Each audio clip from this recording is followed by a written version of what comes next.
তো ভোটের পরে তো আমরা ওখানে ইনস্ট্যান্টলি গোনা শুরু করব। গোনার পরে রেজাল্ট যেটা আমি অ্যানাউন্স করবো অ্যাজ নির্বাচনী কর্তা, that is final as per law, that is final as per law. সুতরাং ওটা আমরা ভোটের পরপরই আমরা কাউন্টিং করে ওখানেই আমরা ঘোষণা করে দিব। পরে আমরা এখানে এসে হয়তো দিনই গ্যাজেট করে দেবো। এটা আমাদের প্ল্যান ওইটাই।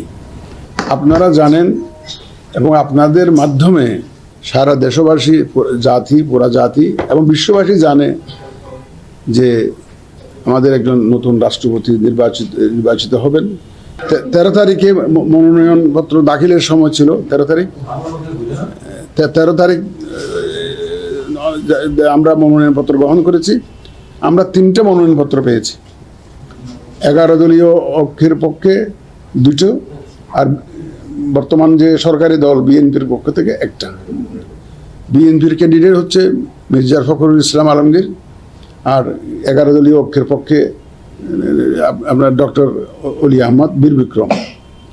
আপনারা জানেন, এটা আপনাদের মাধ্যমে সারা বিশ্ববাসী জানে। এখন বলতে গেলে এই যে কারা কারা ক্যান্ডিডেট হচ্ছে, এটা আপনারা মাধ্যমে এটা সবাই জানে। এটা 2জন ক্যান্ডিডেট পেয়েছে। এটা মনোনয়নপত্র দাখিলের দিনের খবর বললাম। এটা তবে স্ক্রুটিনি হলো 16 তারিখে।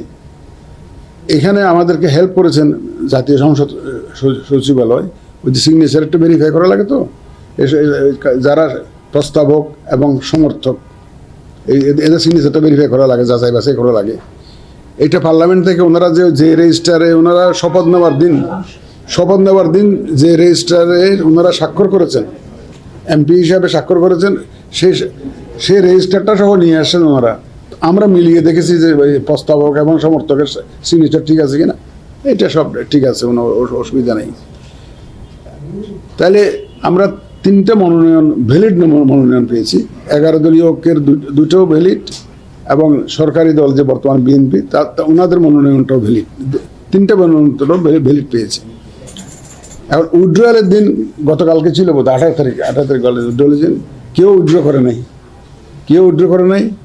এখন